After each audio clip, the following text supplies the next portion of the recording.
Congratulations, you've just woken up in Pompeii, a bustling Roman city in the shadow of the majestic Mount Vesuvius. It's the year 79 AD, and the date is October 24th. The air carries a pleasant crispness of autumn, and the streets are already coming alive with activity as the sun begins to paint the eastern sky with hues of gold and amber. The good news is you're in one of the most vibrant cities in the Roman Empire, a place where culture, commerce and leisure blend together in a colourful tapestry of daily life. The bad news? Well, today isn't going to end quite as peacefully as its beginning. You find yourself in a modest but comfortable domus, a Roman house near the centre of the city. The home belongs to a middle-class merchant family, and as you step into the atrium, the central courtyard of the house, you notice the morning light streaming through the compluvium, an opening in the roof that allows sunshine and rainwater to enter. Below it sits the impluvium, a shallow pool that collects rainwater for household use. The early morning is surprisingly peaceful, but there's already movement in the house. Slaves are bustling about, preparing for the day ahead. One is sweeping the mosaic floor with careful, practiced strokes, while another is filling clay lamps with olive oil for later use. You can smell freshly baked bread coming from the culina, the kitchen, where a cook is preparing the morning meal. The paterfamilias, the head of the household, a middle-aged man named Marcus Lucretius, emerges from his cubiculum, his sleeping chamber. He's dressed in a simple tunic, as he hasn't yet donned his toga for public appearances. He nods to the slaves and makes his way to a small shrine in the corner of the atrium. This is the lararium, where small statues of the household gods reside. Marcus lights a small incense stick and says a brief prayer for protection and prosperity. Another day of opportunity, he murmurs, unaware that his prayers for protection will be tested more severely than he could possibly imagine before the sun sets. You follow Marcus as he takes his morning meal in the triclinium, the dining room. Breakfast is simple: some bread, cheese, a few olives, and watered-down wine. Romans don't make a big fuss about breakfast, saving their appetites for the main meal later in the day. As Marcus eats, his wife Livia joins him, along with their two children, Quintus, a boy of 15, and Julia, a girl of 12. The family exchanges pleasantries, discussing plans for the day. Quintus will accompany his father to the forum to learn the family business, while Julia will stay with her mother to practice weaving and household management. The tremors kept me awake again last night, Livia mentions casually, breaking off a piece of bread. That's the 4th night this week. Marcus shrugs, seemingly unconcerned. The mountain always grumbles. Remember the big quake 17 years ago? We rebuilt then and life continued. These small tremors are nothing to worry about. If only he knew. You step outside with Marcus and Quintus as they leave for the forum. The streets of Pompeii are already teeming with life. The city has awoken, and its pulse is strong and steady. Shopkeepers are opening their establishments, pushing back wooden shutters to reveal counters laden with goods. Street vendors call out, advertising fresh produce, hot food, and various wares.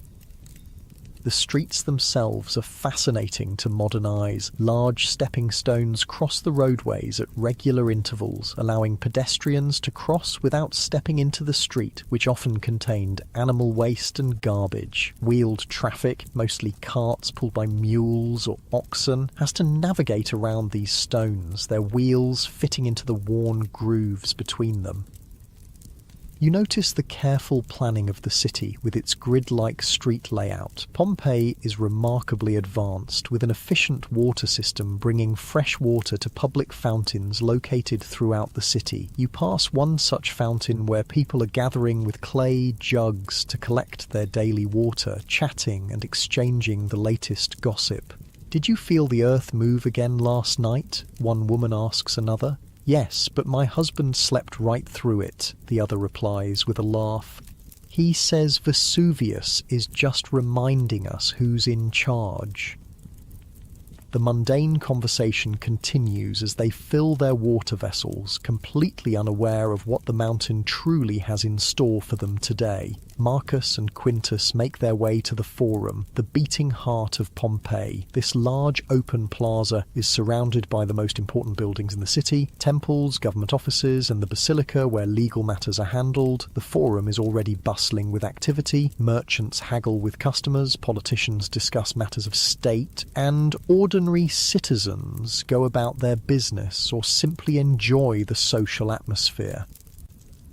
Above it all looms Mount Vesuvius, its conical peak a constant presence in the lives of Pompeii's inhabitants. For generations, the volcano has been dormant, its fertile slopes covered with vineyards producing some of the finest wines in the empire. The people have grown comfortable in its shadow, never imagining the destructive power that lies dormant within. As the morning progresses, you follow various citizens through their daily routines, getting glimpses into different aspects of Pompeian life.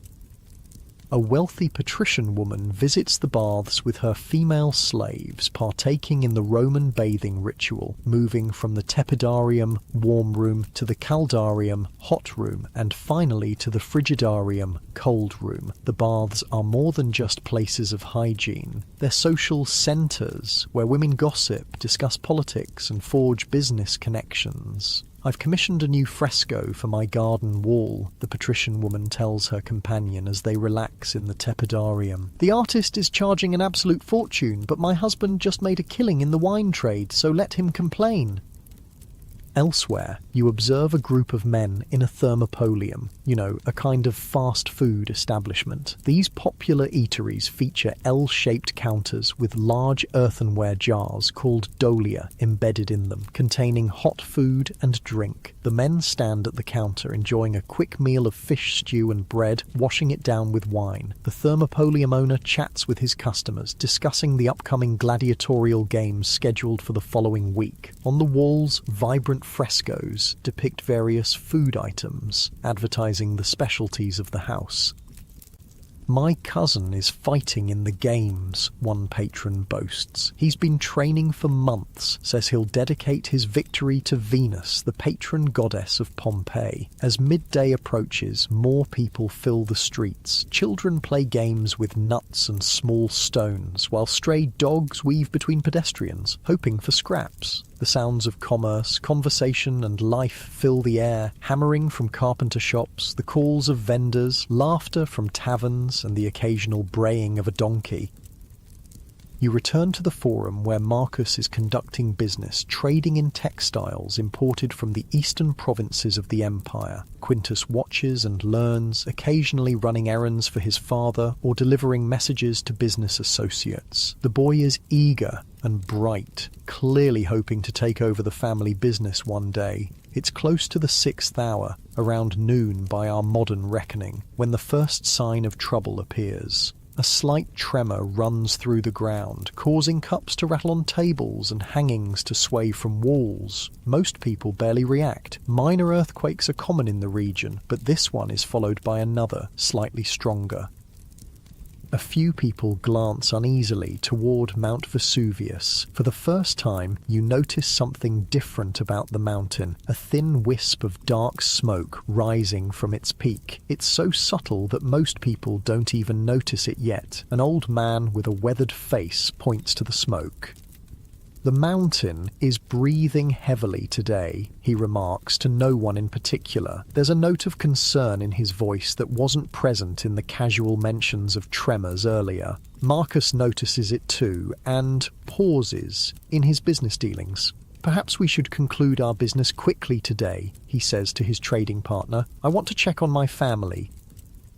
As if responding to the growing concern, a deeper rumble emanates from the mountain and the ground trembles more noticeably. Now people are starting to pay attention. Conversations stop and heads turn toward Vesuvius. The thin wisp of smoke has thickened and darkened. Something is definitely happening in the streets. The mood shifts. The casual bustle takes on an edge of uncertainty. Parents call their children closer and merchants begin to secure their goods. No one is panicking yet. After all, the mountain has grumbled before, but there's a growing sense that something unusual is occurring. You follow Marcus and Quintus as they hurriedly make their way back home. The streets are becoming more crowded, as others are also deciding to return to their families. The tremors continue, increasing in frequency and strength. By the time they reach their domus, a cloud of dark smoke is clearly visible above the mountain. Livia and Julia are in the atrium, looking worried. "What's happening?" Livia asks as soon as they enter. "I'm not sure," Marcus replies, attempting to sound calm, "but I think we should prepare to leave the city, just as a precaution."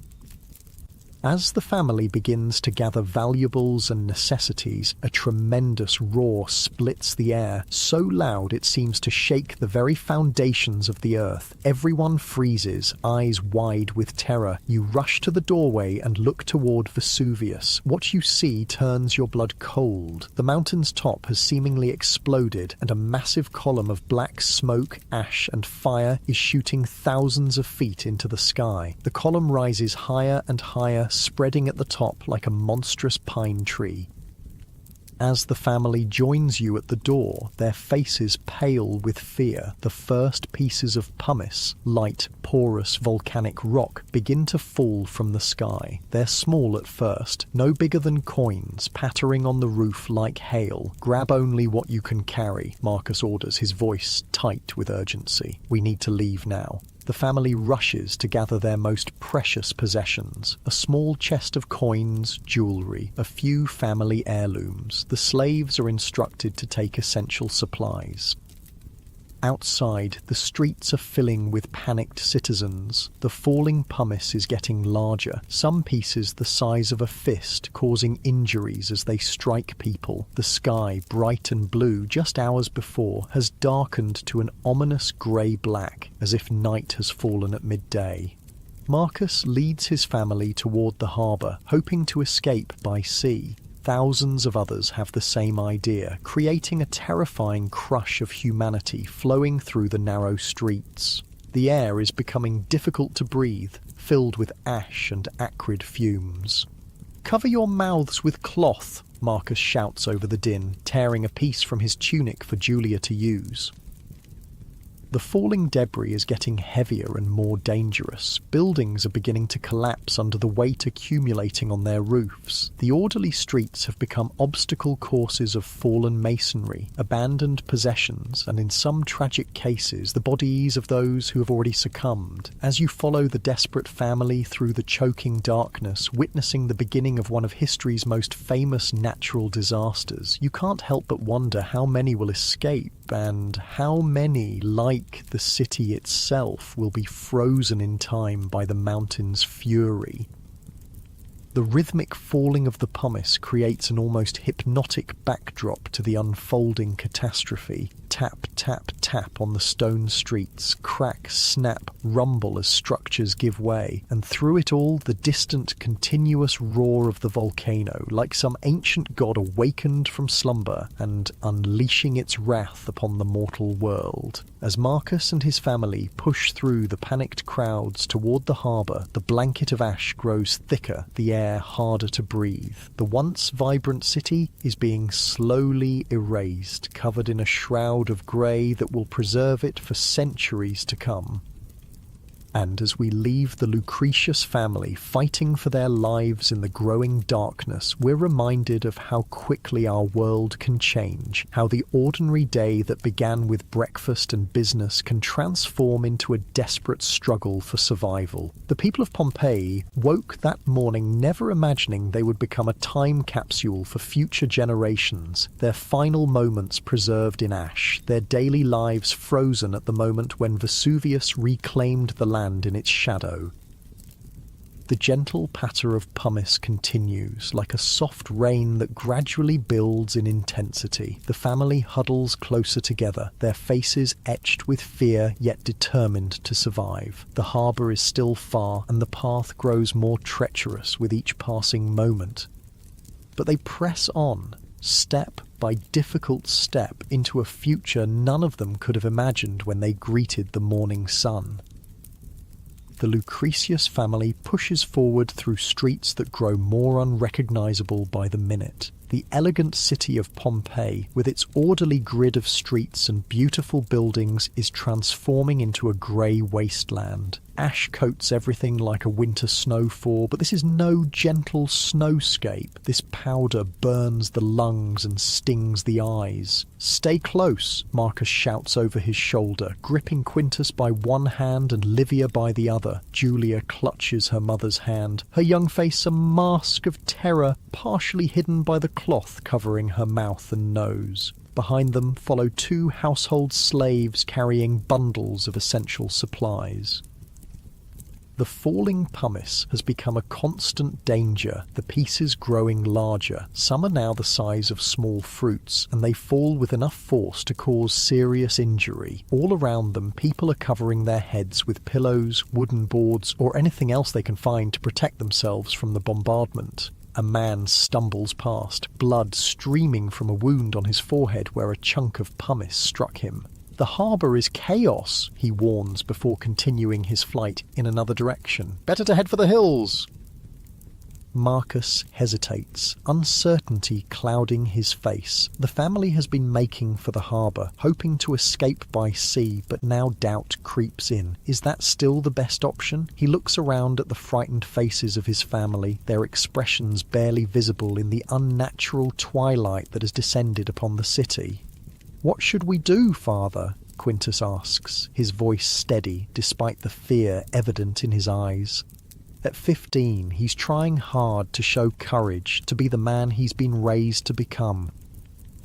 Before Marcus can answer, a tremendous crash sounds nearby as the roof of a shop collapses under the weight of accumulated pumice and ash. The ground shudders again. Another earthquake, one of dozens that have rippled through the city since the eruption began. "We continue to the harbour," Marcus decides firmly. "At least there, we have a chance of getting away from the mountain." The family presses on through streets that grow increasingly difficult to navigate. The ash is now ankle-deep in places, like treading through soft sand. Buildings that have stood for generations are beginning to fail, their roofs caving in, walls cracking from the repeated tremors and the weight bearing down on them. You follow close behind the family, witnessing their struggle and that of countless others around them. The city's population flows like panicked rivers through the streets, some toward the harbour, others toward the gates leading inland. In the growing darkness, faces appear and disappear, etched with terror, desperation, and in some cases, a strange resignation. Near the Temple of Apollo, you spot an elderly priest standing defiantly in the open forum, arms raised to the blackened sky. "Appease the gods," he cries to anyone who will listen. "Make offerings, pray for mercy." A few frightened citizens have gathered around him, kneeling in the ash, lips moving in desperate prayers.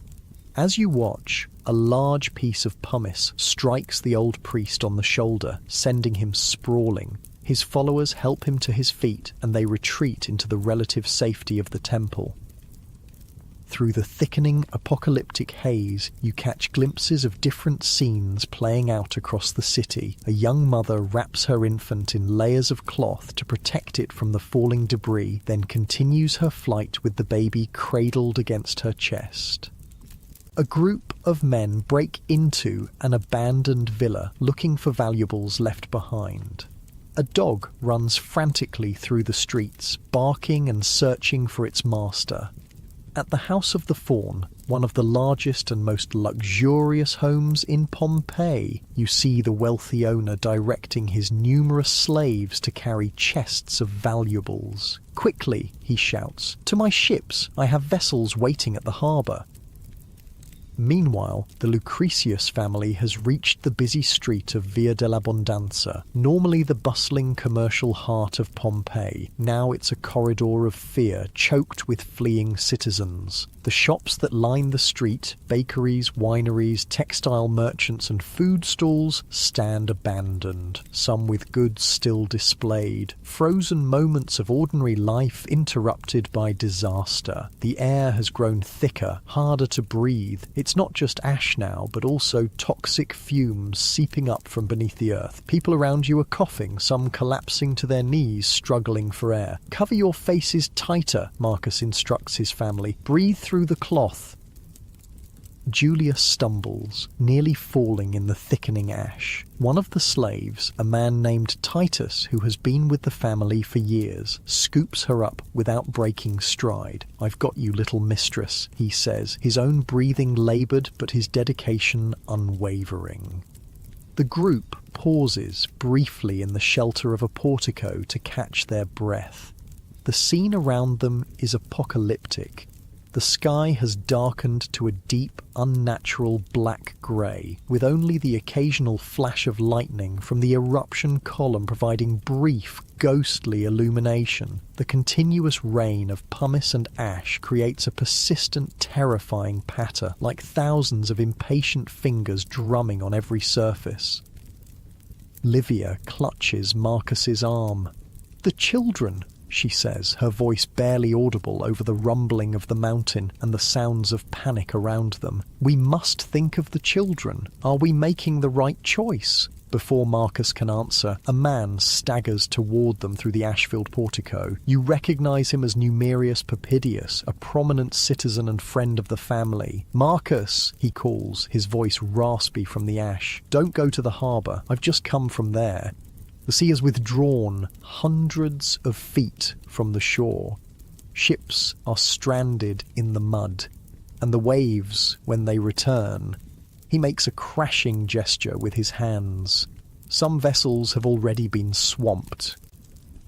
This is grim news indeed. When the sea retreats dramatically, it often returns with devastating force, something understood even in ancient times. The harbour may not be the sanctuary they had hoped for. "What are you going to do?" Marcus asks his friend. "My family has taken shelter in the cellar of my country villa outside the city walls," Numerius replies. "I came back to help others. The stone buildings are strongest. Some may survive if the roofs don't collapse from the weight." As if to emphasise his point, another tremor shakes the ground and more pumice rains down around the portico. A section of cornice breaks free from the building across the street, crashing into the ash-covered ground with a muffled thud. Marcus looks at his family, his wife's frightened face, his son's determined expression, his daughter held safely in the arms of their loyal slave. The decision weighs heavily on him. Continue to the uncertain harbour, try to flee inland, or seek shelter and wait out the mountain's fury. "We'll head for the Villa of the Mysteries," he decides finally, naming a large estate on the outskirts of the city. "My friend Lucius owns it. The buildings are strong, and it's far enough from the Forum that there will be fewer people seeking refuge there." Numerius nods in agreement. "A wise choice. The villa has thick walls and strong rooms. If any building survives, it might be one like that." With their new destination decided, the family moves out from the shelter of the portico. The going is even more difficult now. The ash is calf-deep in places, and the continuous rain of pumice has created treacherous piles of debris. They're forced to detour several times around collapsed buildings or streets made impassable by rubble. As they navigate through what was once the vibrant heart of Pompeii, you notice how the familiar landmarks of the city are being erased, covered in the grey shroud that has descended from Vesuvius. The colourful wall paintings, the street-side shrines to household gods, the political graffiti scrawled on walls, all gradually disappearing under layers of volcanic ash. The evacuation has become more desperate now. Those who delayed leaving are frantically trying to make up for lost time. An overloaded cart has tipped over at a corner, spilling a family's possessions across the street. The owner tries vainly to salvage what he can while urging his wife and children to continue on foot. "Leave it all," he shouts when his wife tries to help him. "Just go, go." The human drama unfolding around you is both heartbreaking and awe-inspiring. Acts of selfishness occur alongside moments of extraordinary heroism and sacrifice. A man abandons an elderly woman, presumably his mother, when she can't keep up with his pace. Moments later, a stranger stops to help the woman, half carrying her despite the danger to himself. Through it all, Mount Vesuvius continues its assault. The roaring has not diminished. If anything, it has grown louder, a constant reminder of the unstoppable natural force being unleashed. The eruption column rises miles into the sky, spreading outward at its peak to form what modern volcanologists would call a pine tree shape, wide at the top, narrowing to the trunk-like column rising from the volcano's crater. As the Lucretius family makes its way toward the northwestern edge of the city, heading for the Villa of the Mysteries, the nature of the eruption begins to change. The continuous rain of pumice and ash is bad enough, but something far worse is brewing. You notice it first, a strange cloud forming on the slopes of the mountain, different from the towering column above. This cloud is hugging the ground, moving with terrifying speed down the mountainside toward the city. It's dark, roiling with internal lightning and consuming everything in its path. This is the first pyroclastic surge, a superheated avalanche of gas, ash and rock fragments that can move at hundreds of miles per hour and reach temperatures of hundreds of degrees. It represents the deadliest phase of the eruption, the one that will claim most of the lives lost in Pompeii. No one in the ancient world had names for these phenomena or understood the science behind them. All the Pompeians know is that something new and terrifying is approaching, something even more dangerous than what they've experienced so far. Look at that! Quintus points toward the mountain, his young face pale with terror. The ground-hugging cloud is moving with impossible speed, swallowing the countryside between the volcano and the city. Those who fled inland earlier may already be engulfed. "Run!" Marcus shouts, grabbing Julia from Titus and pushing his family forward with renewed urgency. "We must reach the villa now!" The family's pace increases to a desperate sprint, their feet slipping and sliding in the ash. All around them, others who have spotted the approaching cloud are also running, a mass exodus driven by pure survival instinct. The Villa of the Mysteries lies just ahead, its red walls barely visible through the ash-filled air. Named for the remarkable frescoes inside depicting mysterious ritual ceremonies, the villa is one of the grandest private homes in the area, situated just outside the Herculaneum Gate on the northwestern edge of the city. They aren't the only ones seeking shelter there. Dozens of people are already huddled inside the villa's peristyle, the columned garden at the centre of the house. Some are residents of the villa, others are refugees like the Lucretius family. The owner, Lucius Istasidius, a wealthy merchant and old friend of Marcus, greets them with grim relief. "Thank the gods you made it," he says, embracing Marcus briefly. "We've been taking in as many as we can." The peristyle would normally be a place of beauty and tranquility, with its elegant columns surrounding a garden filled with flowers, statues, and a central fountain. Now it's a haven of desperate last resort, crowded with frightened people watching the sky growing ever darker outside. "The cloud from the mountain," Marcus begins, trying to catch his breath. "It's coming this way." "I know," Lucius interrupts, his face grave. "We've been watching it. That's why I've instructed everyone to move to the inner rooms, away from the atrium and any entrances. The deeper rooms without windows may offer more protection." As they speak, a woman rushes into the peristyle from the direction of the atrium. "It's coming!" she screams. The black cloud is at the walls. Panic erupts among the refugees. People begin to push toward the inner doorways, trying to reach the windowless rooms at the centre of the villa. In the crush, families are separated, children cry out for parents, and the elderly struggle to keep their footing. "Stay together!" Marcus shouts to his family, forming a human chain with their hands linked tightly. "Don't let go!"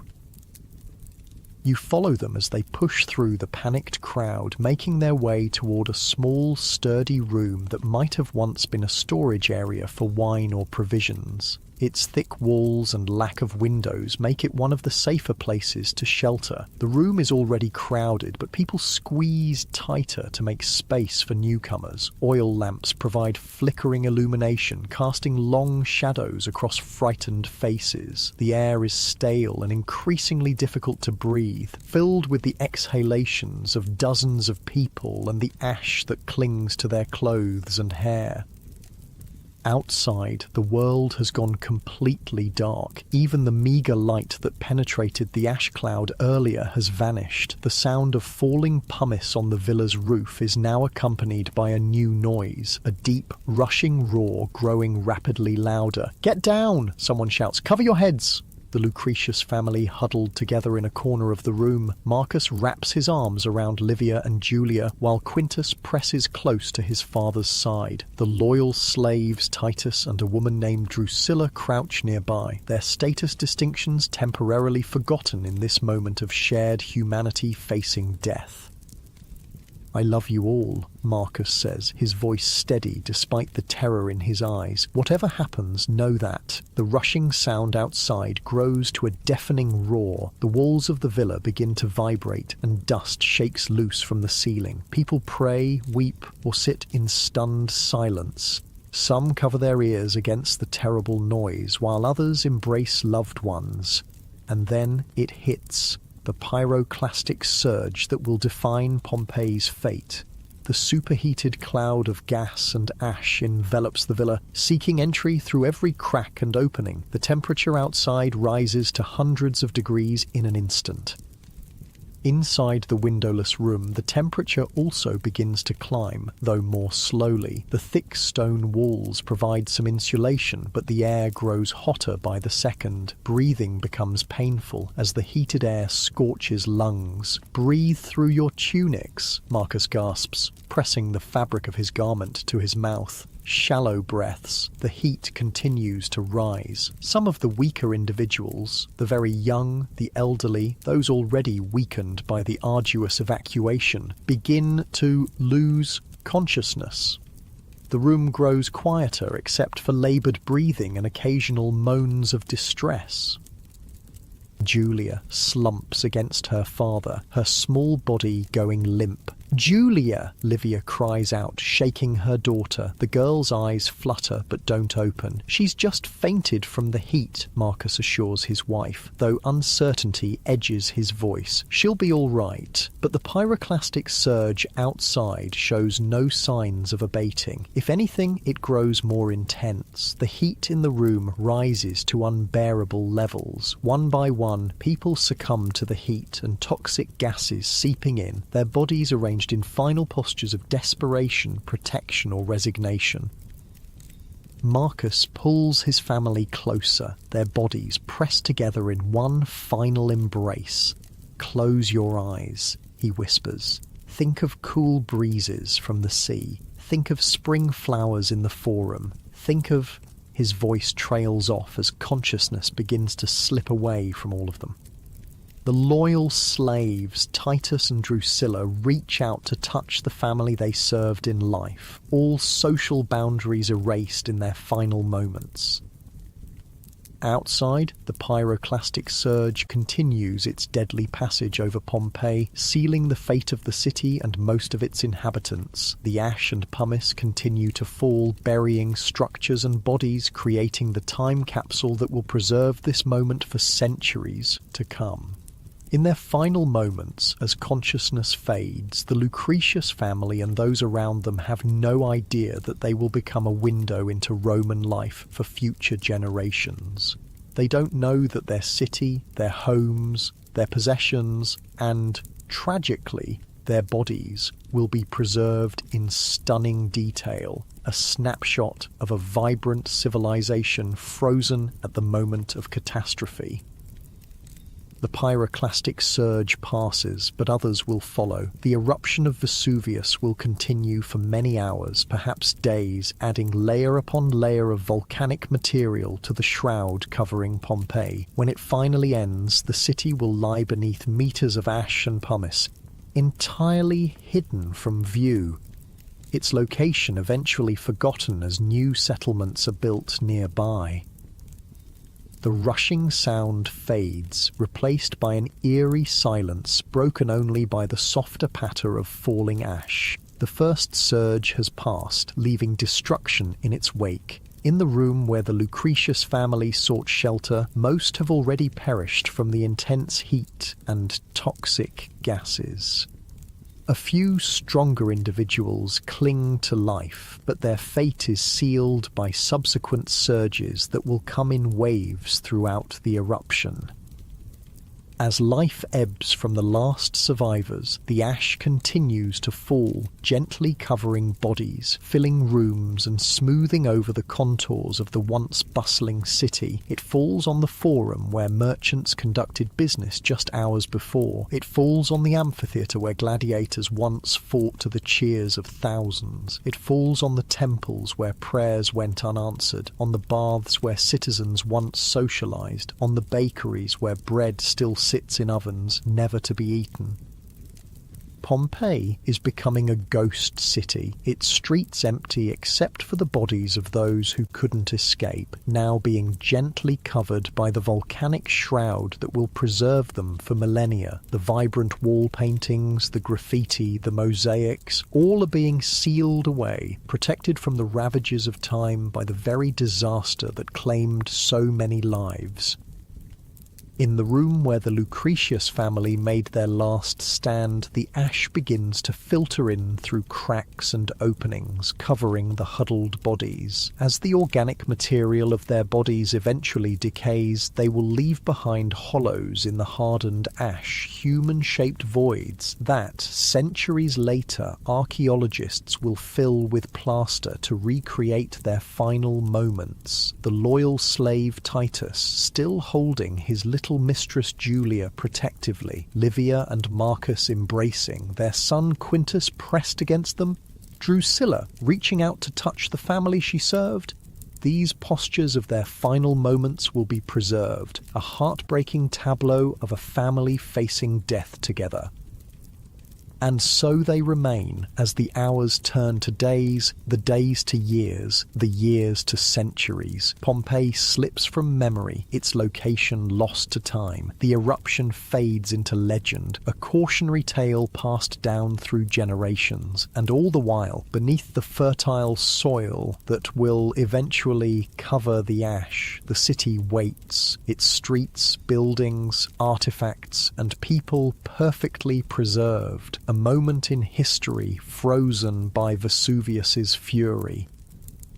The gentle rhythm of falling ash continues like a lullaby to the dead city. Layer upon layer, it builds up, creating the time capsule that will eventually reveal so much about Roman life. The mountain has reclaimed what stood in its shadow, and in doing so has paradoxically ensured that Pompeii and its people will never truly be forgotten. As the last ash settles and the mountain finally grows quiet, Pompeii enters a long sleep, waiting for the day, centuries in the future, when it will be rediscovered, and its story, including that of the Lucretius family, will finally be told.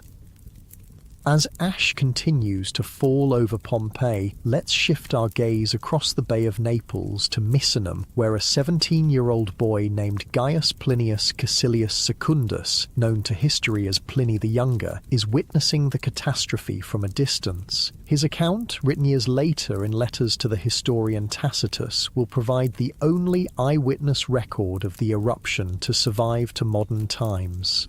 Young Pliny is staying with his uncle, Pliny the Elder, who commands the Roman fleet stationed at Misenum. The elder Pliny is not just a naval commander, but also a renowned natural philosopher and author, known for his curiosity about the natural world. It's early afternoon when Pliny's mother points to a strange cloud rising from the direction of Vesuvius.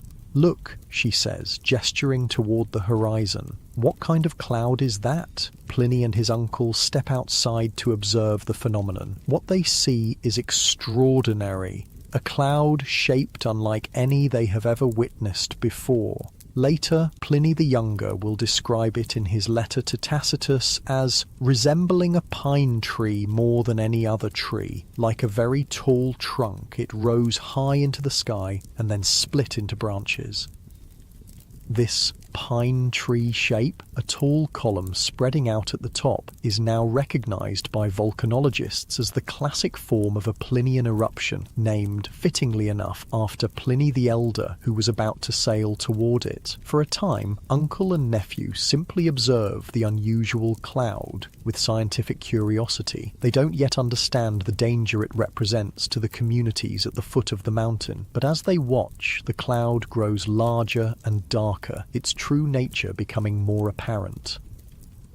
Messages begin to arrive from terrified friends living near the volcano, pleading for rescue. Pliny the Elder, driven by both his duty as naval commander and his scientific curiosity, decides to launch rescue ships to help evacuate people from the coastline nearest the eruption.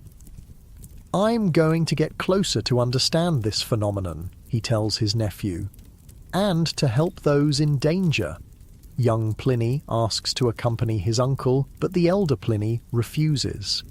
"Stay with your mother," he insists. "Continue your studies." This decision will save the younger Pliny's life and ensure that an account of the disaster survives for future generations. As his uncle departs with the fleet, young Pliny returns to his studies, attempting to maintain some normalcy despite the ominous cloud growing on the horizon. But as the afternoon progresses, the situation at Misenum itself begins to deteriorate. Across the bay, the Lucretius family and others trapped in Pompeii are already fighting for their lives, but at Misenum the danger is only beginning to become apparent. The ground trembles with increasingly violent earthquakes. The sea recedes strangely from the shore, stranding marine creatures on the suddenly exposed seabed. Then, most alarmingly, a black cloud from the eruption begins to spread across the bay toward them. "We must leave the house," Pliny's mother urges, as buildings around them begin to shake dangerously. It isn't safe to stay indoors. They join a stream of frightened citizens, heading away from the shoreline and the approaching cloud. The sky darkens to pitch black, though it's still daytime. Pliny will later write that it was not the dark of a moonless night, but as if the lamp had been put out in a closed room. Ash begins to fall, then pumice stones. People tie pillows to their heads for protection, the same desperate measure being taken in Pompeii. In the darkness, parents lose children and friends lose each other. Cries of people searching for loved ones mix with prayers and lamentations. "Mother," young Pliny says, taking her hand firmly, "whatever happens, we stay together." Through the terrifying night, they wait out the disaster, not knowing if they'll live to see morning or if his uncle will return from his rescue mission. He won't. Pliny the Elder will die on the shores near Stabiae, likely overcome by toxic fumes while trying to help those fleeing by sea.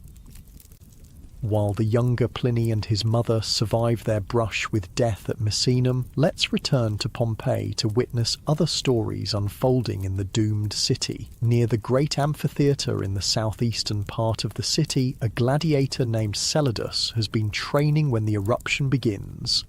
Known as the man the girls sigh for, according to graffiti found on Pompeii's walls, Celadus is a popular fighter, a Thracian-style gladiator who has won numerous bouts. The gladiatorial barracks are eerily empty today. Many of his fellow fighters are in Naples for games being held there. When the mountain first erupts, Celadus is cleaning his equipment in the training yard, preparing for upcoming matches. His trainer, an older man named Saturninus, who was once a celebrated gladiator himself, is the first to notice the strange cloud. "Celadus," the old man calls, pointing toward Vesuvius. "Something's happening at the mountain." The gladiator looks up from polishing his helmet, his practiced eyes narrowing at the sight. "That's no ordinary cloud," he says, setting aside his work. "I've seen smoke from forest fires in my homeland. This is different."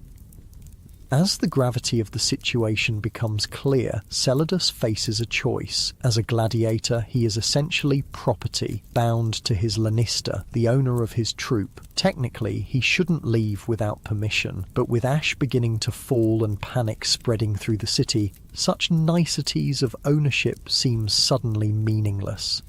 "I'm going to help people get out of the city," he tells Saturninus. "Are you coming?" The old trainer nods. Better to die doing something worthwhile than cowering here. Together, they venture into the increasingly chaotic streets. Their powerful builds and the natural authority that comes from their profession help them organize small groups of panicked citizens, directing them toward the gates leading away from the volcano. "Cover your heads!" Celadus shouts above the din, demonstrating by tying a piece of cloth over his own short-cropped hair. "Stay together! Move quickly, but don't run blindly!" For several hours, the gladiator and his trainer work tirelessly, helping the elderly who have fallen, carrying children whose parents are overburdened, and providing a sense of order amid the chaos. They make multiple trips to different neighborhoods, guiding groups to relative safety before returning for more. But as the pyroclastic surges begin to hit the city, even their courage and strength prove insufficient against the power of nature. Caught in the open during one of their rescue efforts, they have nowhere to hide when the superheated cloud of gas and ash rolls down the streets. In their final moments, the gladiator and trainer stand their ground rather than flee, helping others into a sturdy building nearby. They are still ushering the last stragglers to shelter when the surge engulfs them, preserving them forever in poses not of combat, but of compassion. Elsewhere in the city, in the elegant house of the Vetii, two wealthy freedman brothers have a different experience of the disaster. Aulus and Numerius Vettius, former slaves who have built a successful business and risen to considerable prosperity, are known for their lavishly decorated home filled with beautiful frescoes and artwork. When the eruption begins, the brothers are hosting a business meeting with several important clients in their opulent triclinium, the dining room where Romans typically conducted business while reclining on couches and enjoying fine food and wine. "It's probably nothing serious," Aulus assures his guests as the first tremors shake the cups on the table. Vesuvius often grumbles. But as ash begins to fall and the sky darkens, even the optimistic Aulus must acknowledge the danger. The brothers quickly gather their valuables, coins, jewellery, and small precious items that can be carried easily. Their clients depart hastily to check on their own families. "What about the artwork?" Numerius asks, looking around at the beautiful frescoes that adorn their walls, scenes of cupids engaged in various trades that likely represent the brothers' business interests. "We can't take the walls with us," Aulus responds pragmatically. "We'll acquire new art when we rebuild elsewhere." Unlike many Pompeians who delay their evacuation too long, the Vetii brothers act decisively. They gather their household slaves, about a dozen men and women who maintain their luxurious lifestyle, and prepare to leave the city.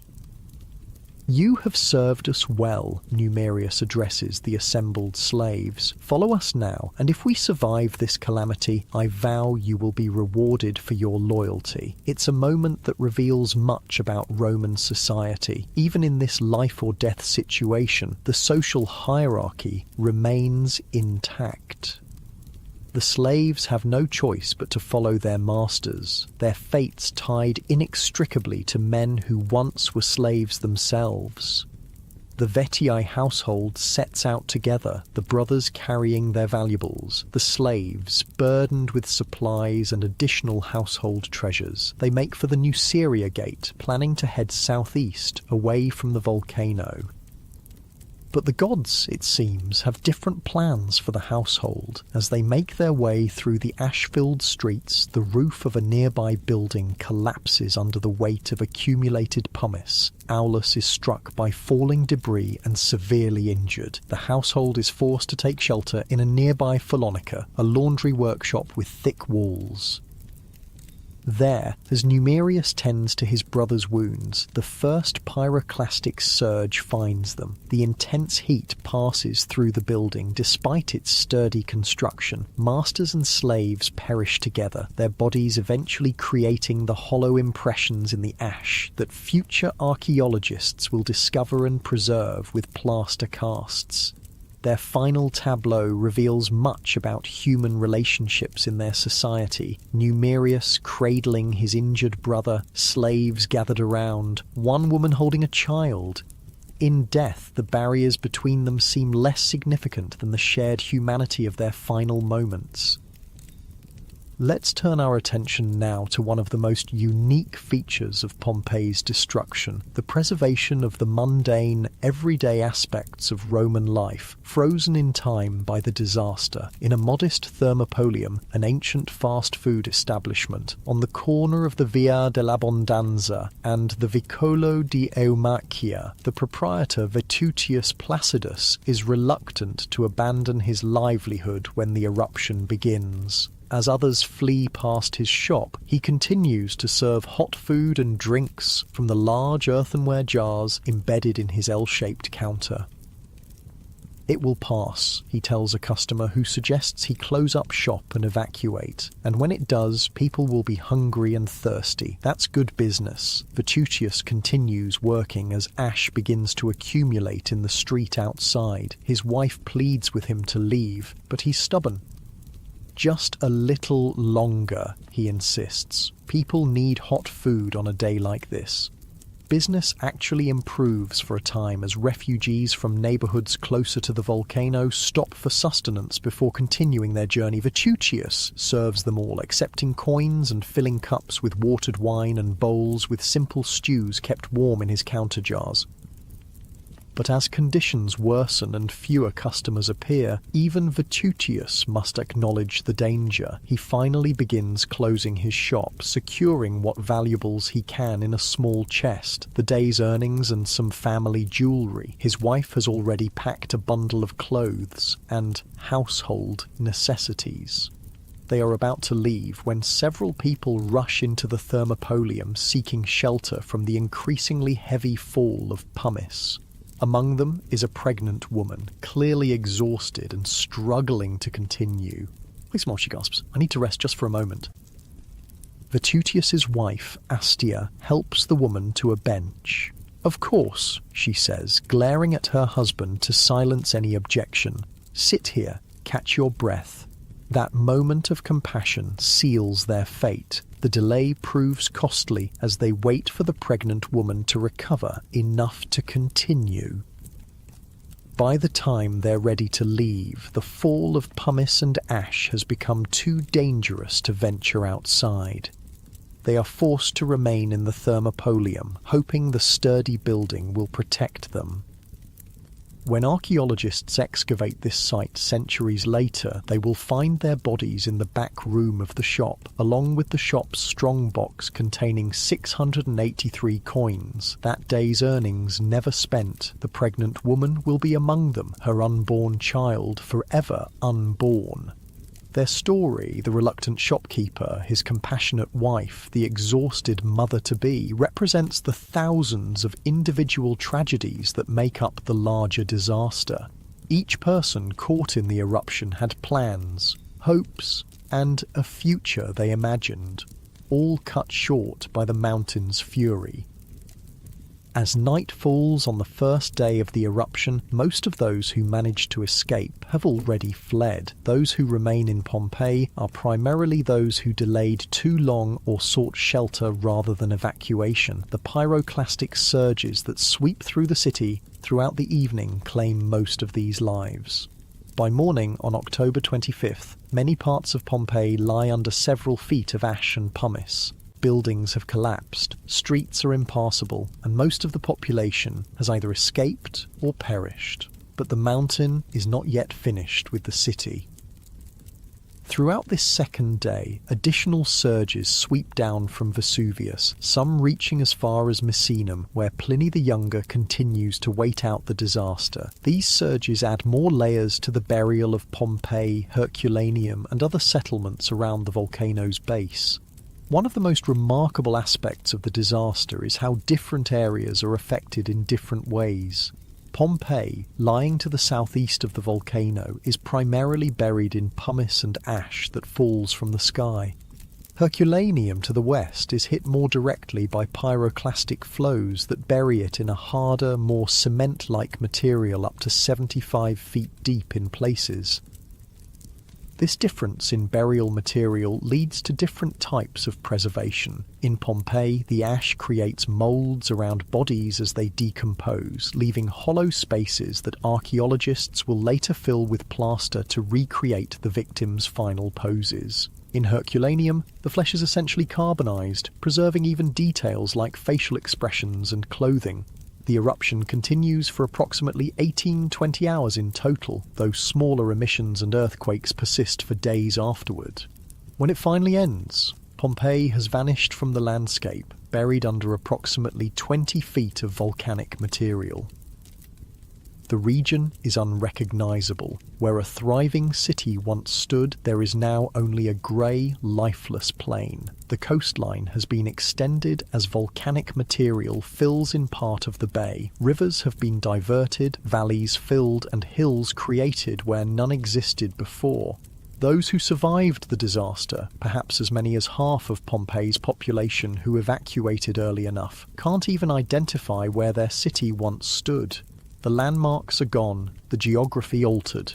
Many refugees make their way to Naples or other cities, carrying nothing but the clothes on their backs and whatever small valuables they manage to take with them.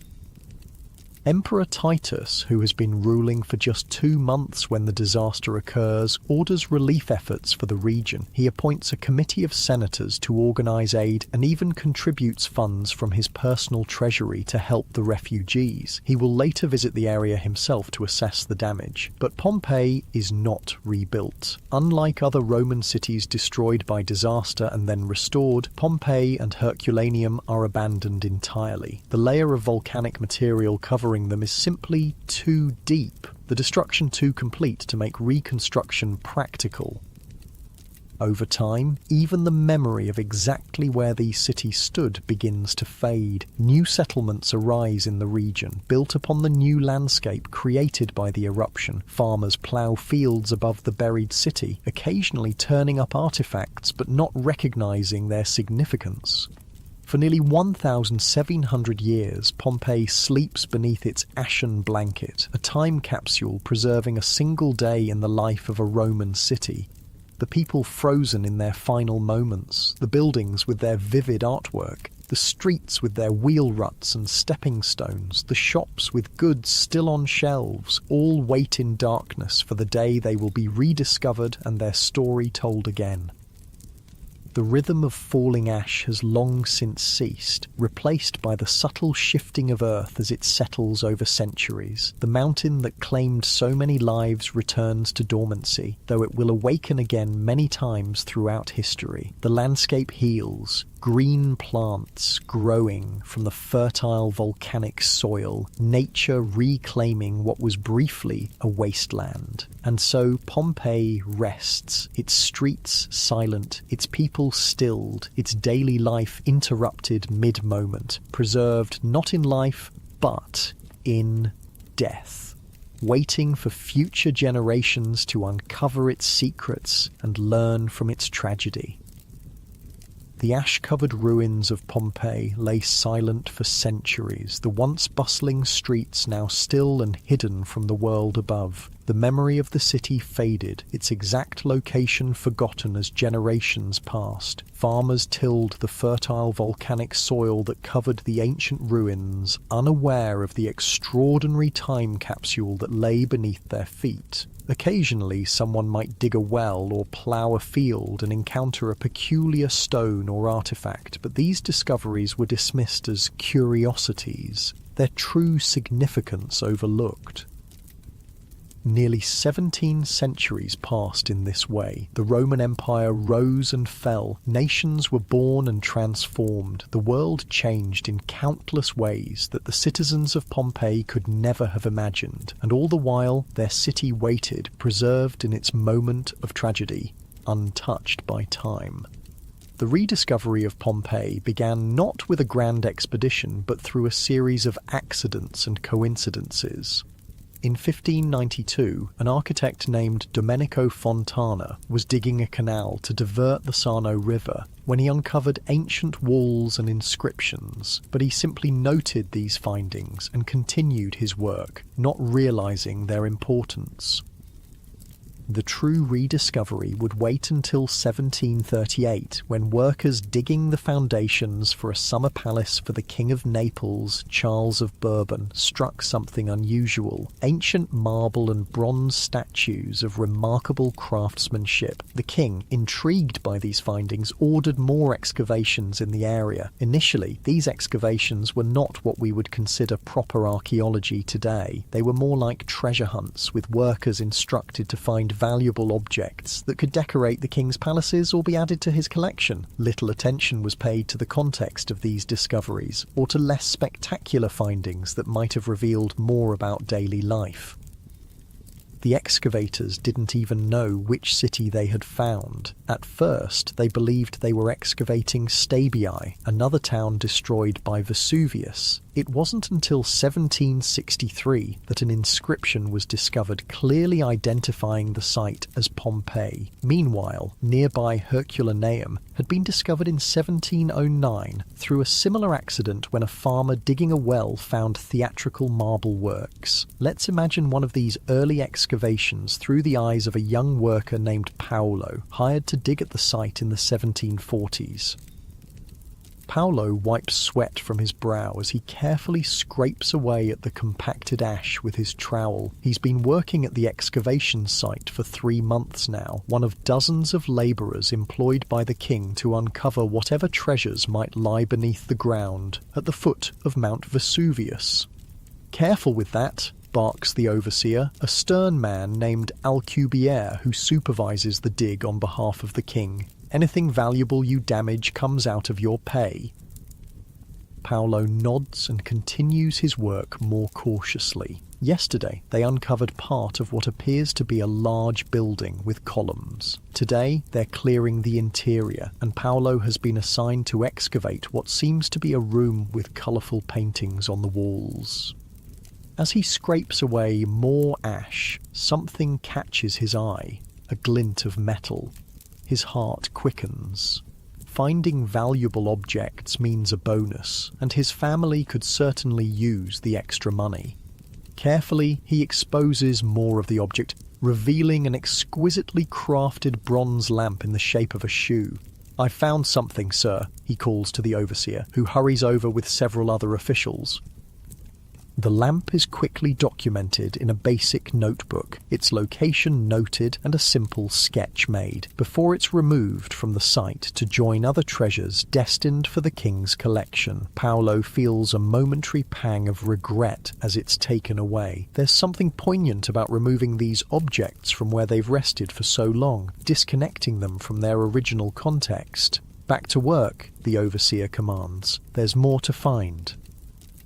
And indeed, there is. The room Paolo is excavating turns out to be remarkably well preserved, with vibrant frescoes depicting mythological scenes covering the walls. The officials are excited by this discovery, but they're primarily interested in whether the paintings can be cut from the walls and transported to the royal collection, not in understanding the room's purpose or the lives of those who once used it.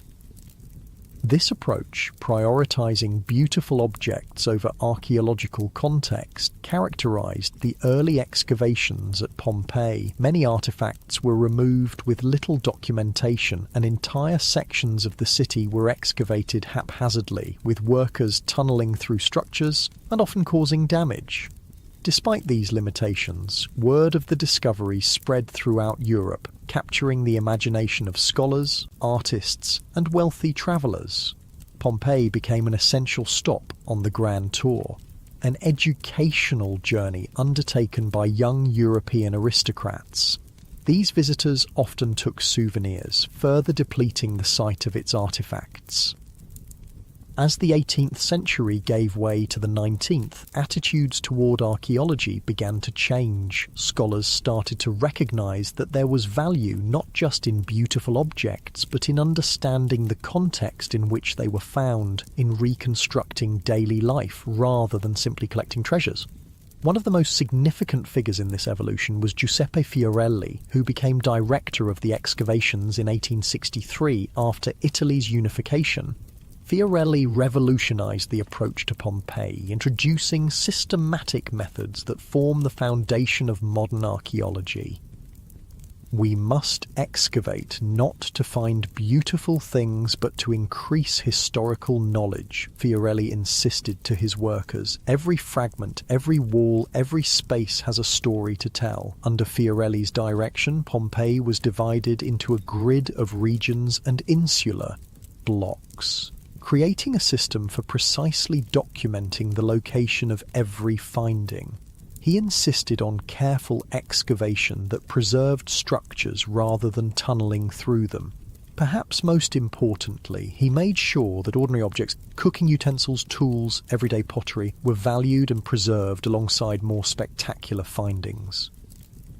But Fiorelli's most famous innovation came from a remarkable observation. While excavating, workers occasionally encountered curious cavities in the volcanic ash, spaces where something had been encased but had since decomposed, leaving its impression in the compacted material.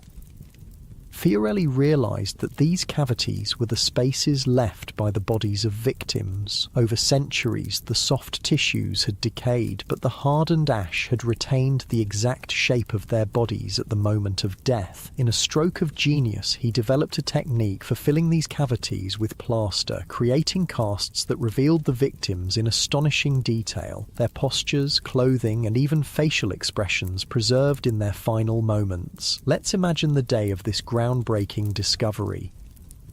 It's a warm spring morning in 1863, and Fiorelli is overseeing excavations in a street near the Stabian Gate. A worker named Marco calls out excitedly, having discovered a large cavity in the ash. "Director Fiorelli, there's something strange here. A large hollow space with what looks like bones inside." Fiorelli hurries over, his scholarly mind already racing with possibilities. He examines the cavity carefully, noting the human bones visible at one end. "This is it," he murmurs, almost to himself. "This is what I've been theorizing about." He turns to his assistant. "Bring the plaster mixture immediately. We're going to try something new." Workers carefully mix plaster of Paris with water, creating a liquid that can be poured into the cavity. Fiorelli directs the operation, ensuring the plaster flows into every part of the space. Then they wait for it to harden, the anticipation palpable among the gathered workers and scholars.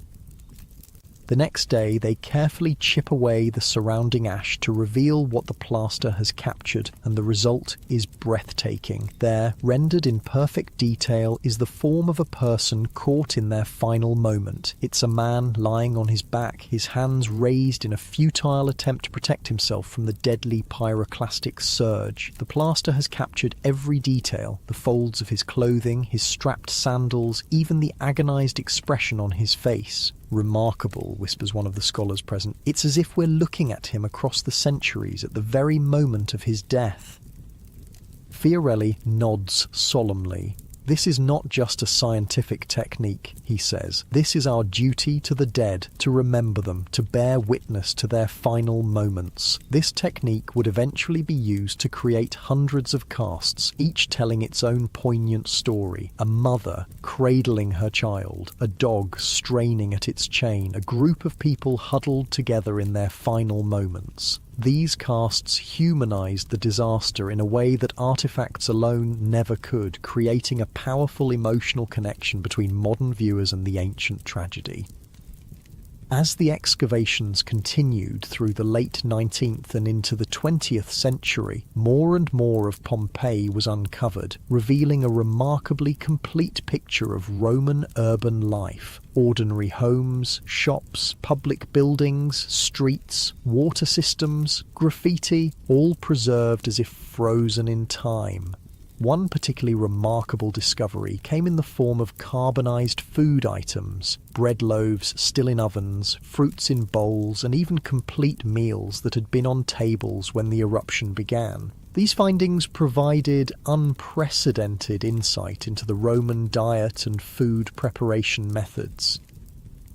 The house of the Veti, which we visited earlier in our story, was excavated in the 1890s, revealing some of the most beautiful and well-preserved frescoes in all of Pompeii. The brothers Aulus and Numerius, wealthy freedmen who had once been slaves themselves, had clearly spared no expense in decorating their home with vibrant artwork depicting mythological scenes and charming cupids engaged in various trades.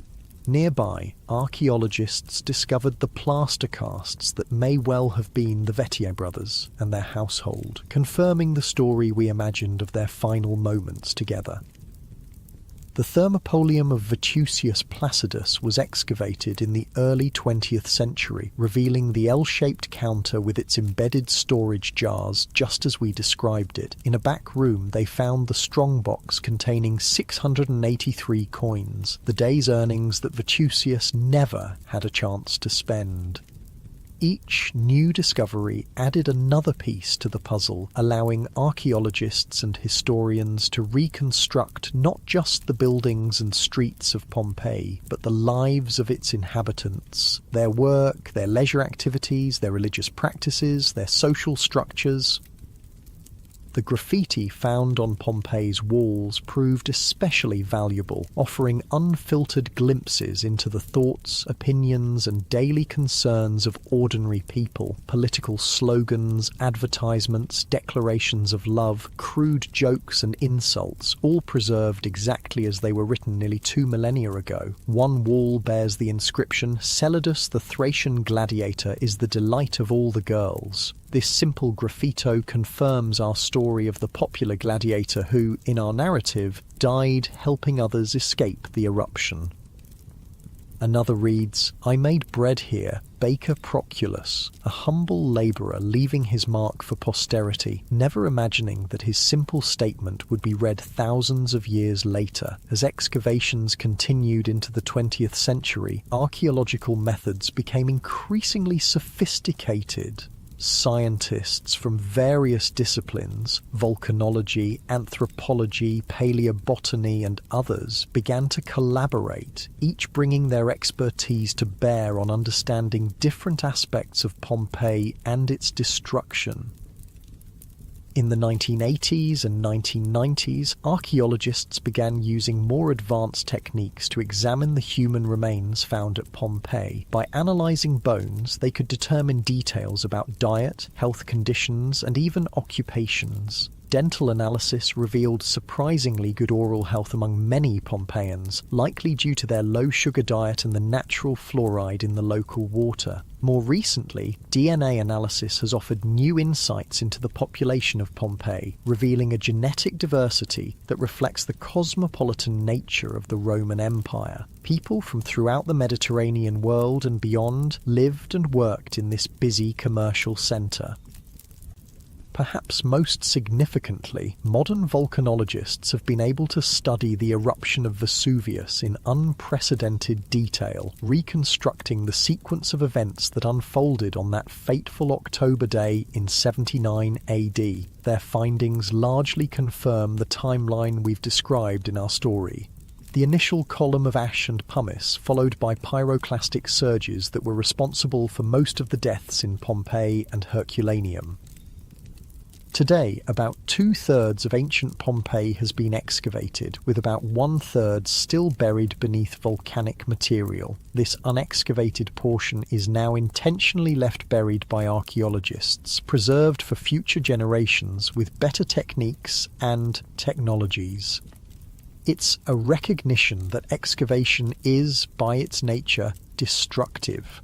Once a site is dug up, some context is inevitably lost, even with the most careful methods. The excavated portions of Pompeii face their own preservation challenges. Exposure to the elements, rain, wind, sunlight, and temperature fluctuations causes deterioration of the ancient structures and artworks. Modern pollution and the vibrations from millions of tourist footsteps add to the stress on these fragile remains.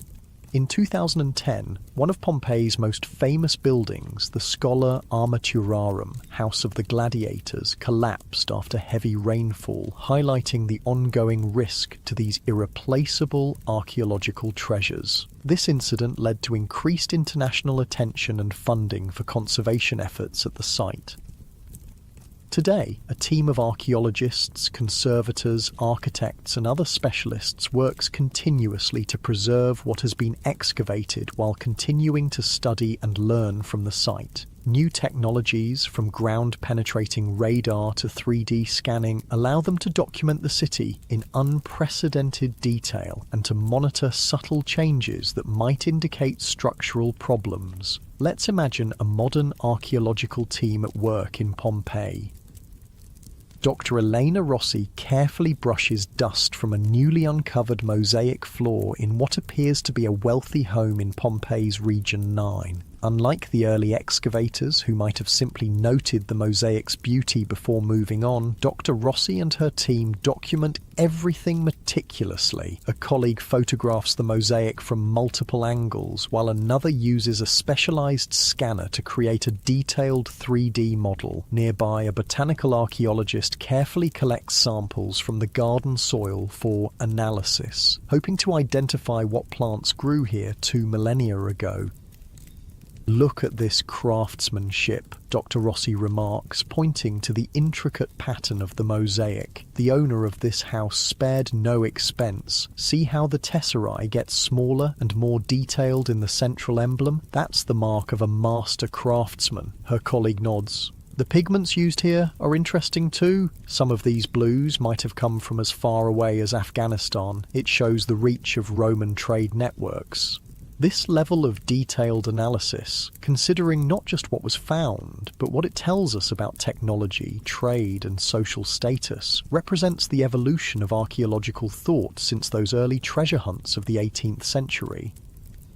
As they work, tourists observe from behind barriers, cameras clicking as guides explain the significance of what they're seeing. Pompeii receives over 2.5 million visitors annually, making it one of Italy's most popular tourist destinations and creating a delicate balance between accessibility and preservation. One of the most poignant aspects of Pompeii for modern visitors is the connection they feel to the ancient Romans who once walked these streets. The wheel ruts worn into the stone paving, the graffiti scratched onto walls, the counters of thermopolia worn smooth by thousands of leaning elbows. These tangible traces of everyday life create a bridge across the centuries. When they see the plaster casts of victims, a child curled up in fear, a dog contorted in its final struggles, a couple embracing as death approached, modern visitors often find themselves deeply moved. These are not merely archaeological specimens, but fellow human beings caught in a moment of terror and tragedy that transcends time. Archaeological work at Pompeii continues to this day, with new discoveries regularly adding to our understanding. In 2020, archaeologists uncovered a remarkably well-preserved thermopolium complete with decorated food containers, the remains of duck, goat, pig and fish, and frescoes advertising the establishment's offerings. It was as if the shop had been closed only yesterday rather than nearly 2,000 years ago. This ongoing work ensures that Pompeii remains not a static monument to the past, but a living laboratory where our understanding continually evolves. Each generation of archaeologists brings new questions, new techniques, and new perspectives to this extraordinary site. As night falls over the excavated ruins of Pompeii, the modern city lights twinkle in the distance, and Mount Vesuvius stands silhouetted against the darkening sky, a constant reminder of the natural force that both destroyed and preserved this ancient city. The volcano has erupted many times since 79 AD, most recently in 1944, and volcanologists consider it one of the most dangerous volcanoes in the world due to the large population living nearby. In the quiet evening hours, when the tourists have departed and only security guards patrol the silent streets, it's easy to imagine the ghosts of Pompeii's inhabitants going about their business. Marcus Lucretius negotiating with customers in the forum, Celadus the gladiator training in the barracks, Vetutius serving food from his thermopolium counter, the Vetii brothers hosting guests in their lavishly decorated triclinium.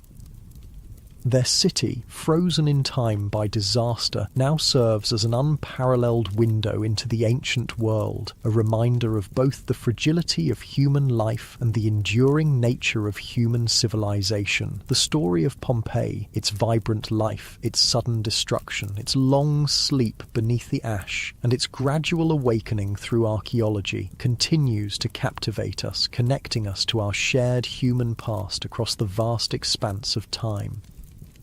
As the gentle Mediterranean breeze whispers through the ruins, carrying the scent of pine and distant seas, we can almost hear the echoes of Roman voices from that fateful day, going about their ordinary lives, unaware that their final moments would become an enduring testament to the human experience, preserved for thousands of years beneath the shadow of the mountain. The soft moonlight illuminates the ancient stones, casting gentle shadows across the forum where citizens once gathered, the temples where they prayed, and the homes where they lived, loved, and eventually met their end. In this peaceful night scene, so different from the chaos of the eruption, Pompeii continues its silent but eloquent testimony to the lives that were lived and lost here. Ordinary people whose extraordinary preservation allows us to reach across time and recognize our common humanity. The morning sun casts long shadows across Pompeii's ancient streets, illuminating the weathered stones that have witnessed the passage of countless centuries. Modern researchers arrive at the archaeological site equipped with technology that would seem like magic to the Romans who once walked these paths. Today's scientists are continuing a journey of discovery that began with those first excavations, but with tools and methods that grow more sophisticated with each passing year. Dr. Sofia Martinez adjusts her augmented reality headset as she walks through the house of the tragic poet, a well-preserved Pompeian home famous for its cave canem, beware of the dog mosaic at the entrance. The headset overlays digital reconstructions on the existing ruins, allowing her to see the house as it might have appeared on that fateful day in 79 AD. The vibrant wall paintings restored to their original colours, furniture placed in rooms now empty, and even animated figures moving through the spaces, based on archaeological evidence of how Romans used their homes.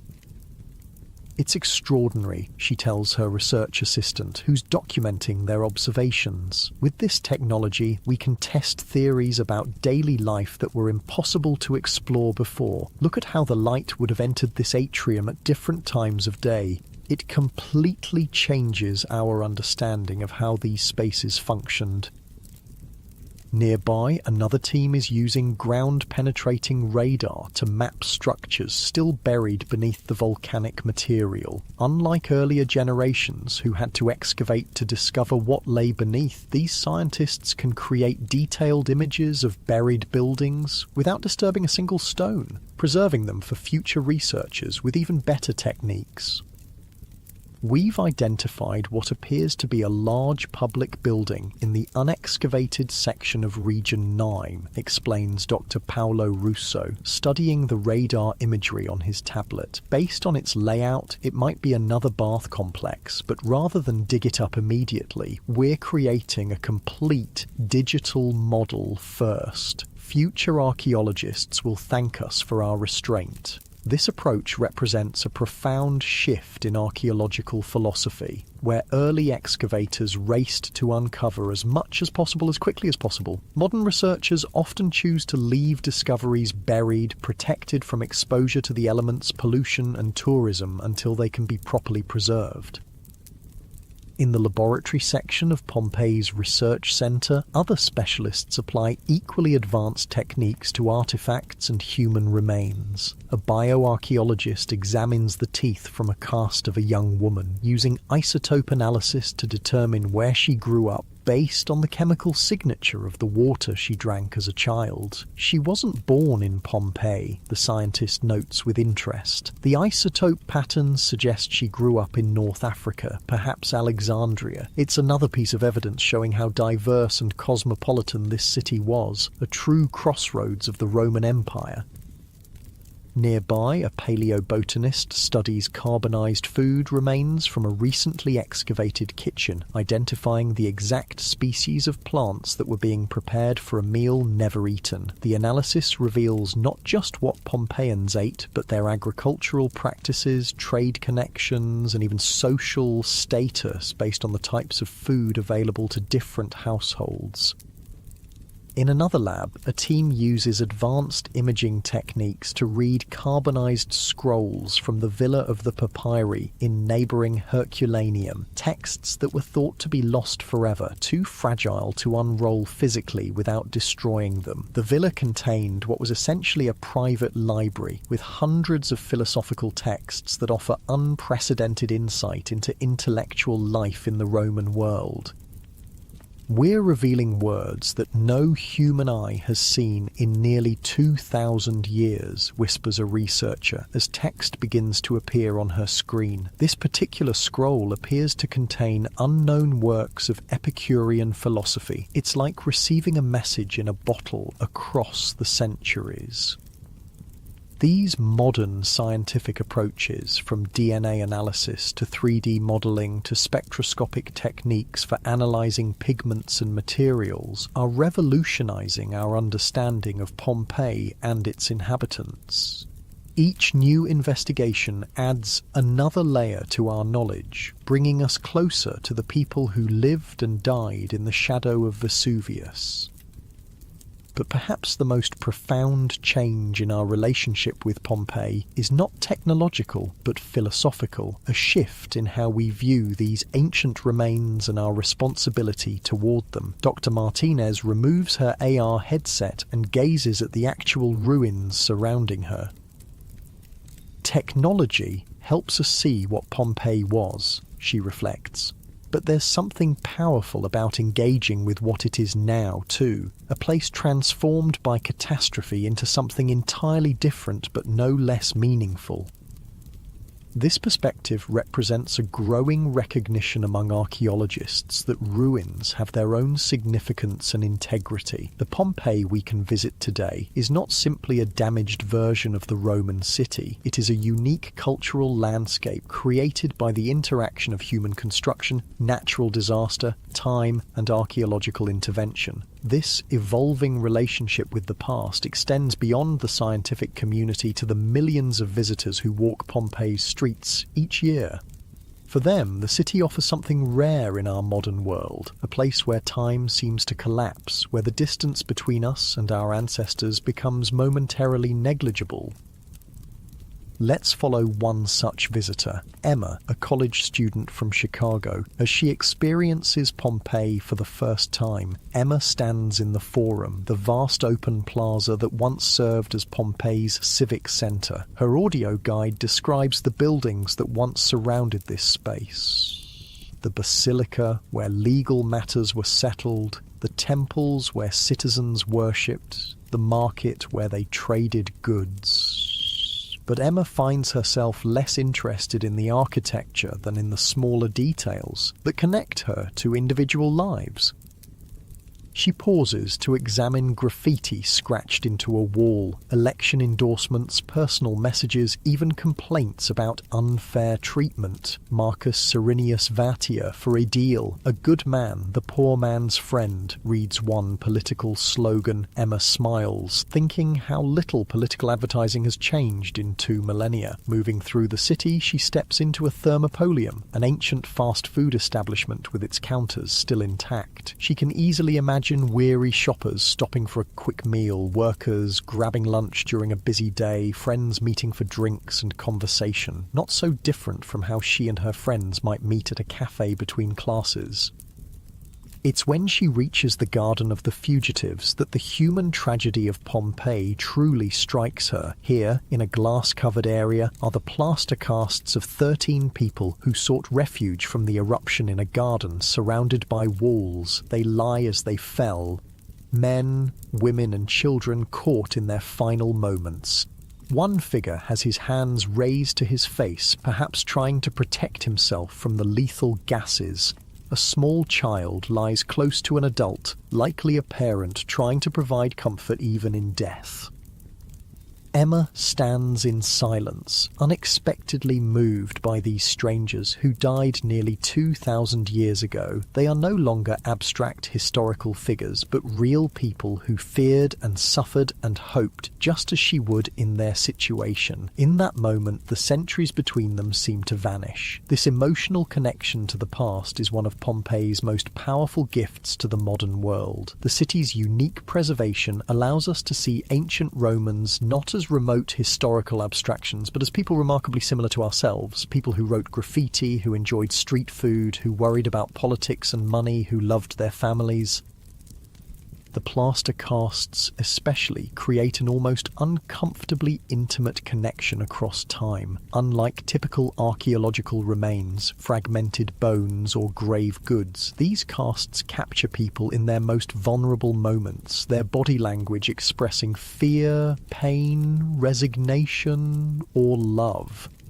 They remind us that beneath the differences of culture, language, and time lies a shared humanity and a common mortality. This recognition has profound implications for how we understand both the past and ourselves. It challenges the comfortable notion that ancient peoples were fundamentally different from us, that we have progressed beyond them in all meaningful ways. The people of Pompeii had different technologies and social structures, certainly, but their essential experiences, their joys and sorrows, their daily routines and special occasions, their relationships and aspirations resonate strongly with our own.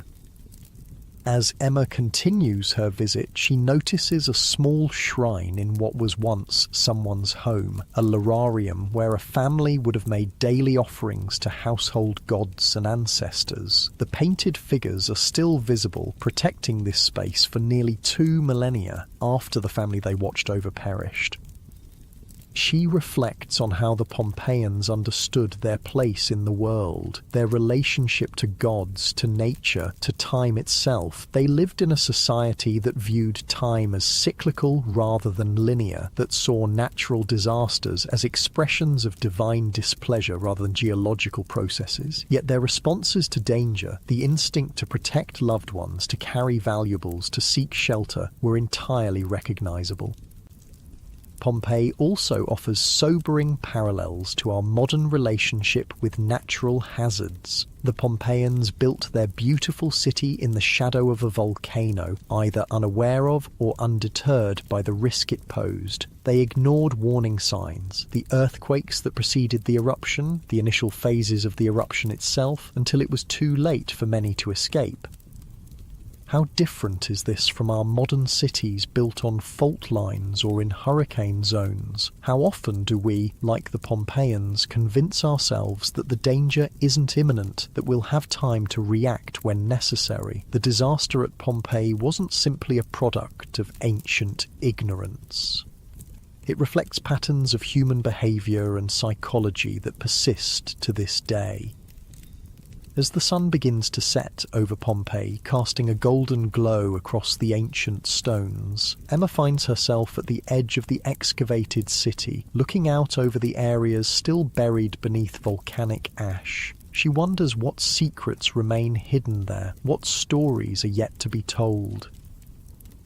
This, too, is one of Pompeii's gifts, the recognition that our knowledge is always incomplete, that there is always more to discover. The city was buried suddenly, but its unveiling has been gradual, spanning centuries and continuing into our own time. Each generation uncovers not just more of the physical city, but new ways of understanding it, new questions to ask of the evidence.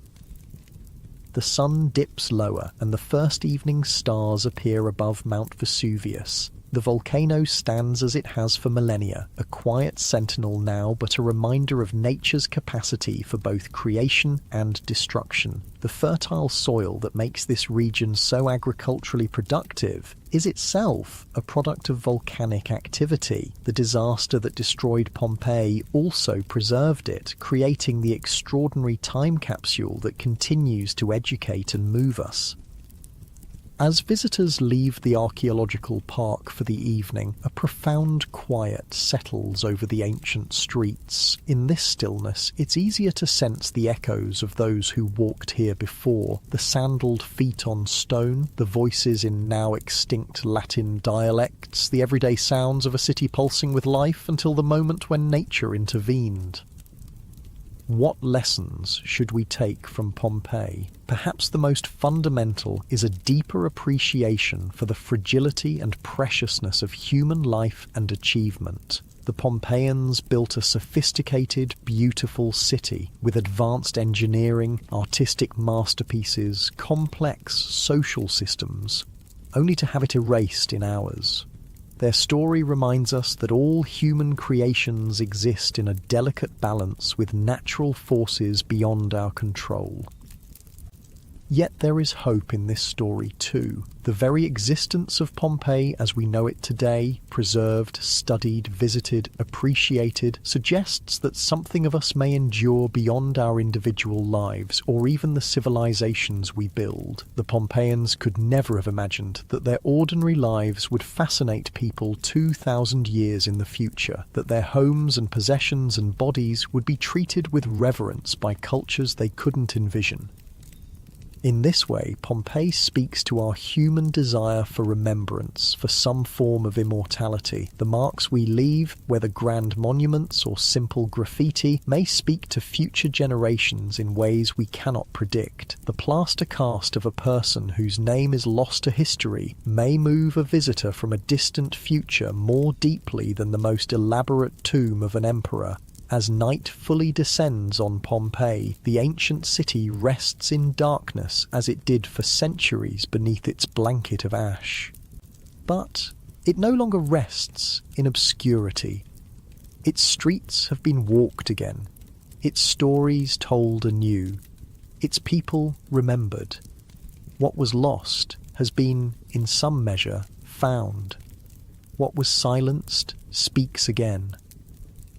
The cycle of day and night continues, as it has since long before Pompeii was built and will continue long after our own civilizations have transformed into something unrecognizable to us.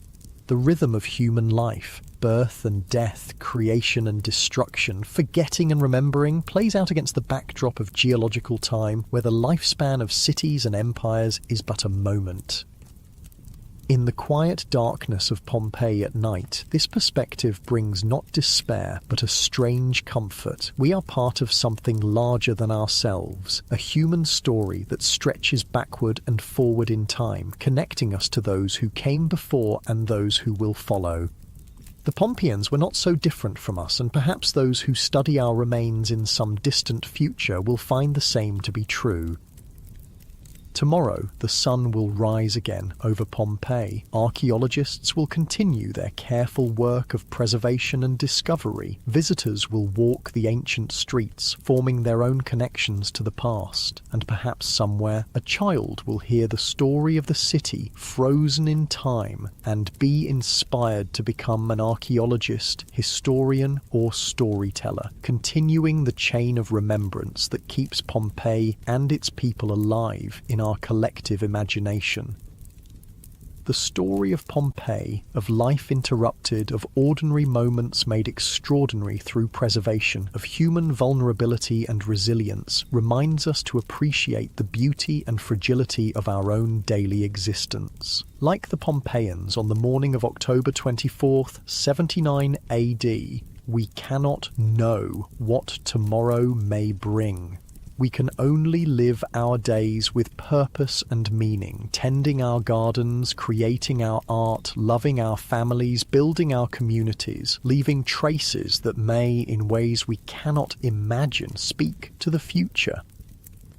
As our journey through Pompeii comes to a close, we leave the ancient city to its quiet slumber under the stars. The streets that once echoed with Roman voices now whisper with memories. The homes that once sheltered families now shelter history. The lives that were suddenly cut short have, in a different way, been extended far beyond what their owners could have imagined, teaching us, moving us, connecting us across the vast expanse of time.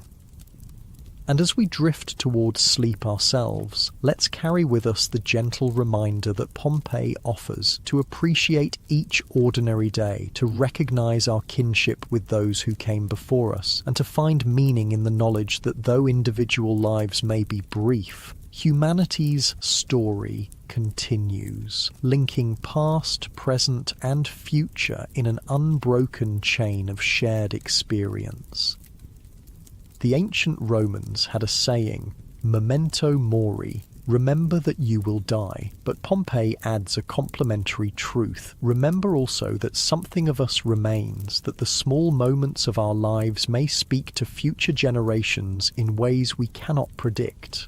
This is perhaps Pompeii's most profound gift. Not just a window into the past, but a mirror that reflects our own humanity back to us, encouraging us to consider what traces we will leave behind, what stories will be told of us when our own chapter in history's book has closed.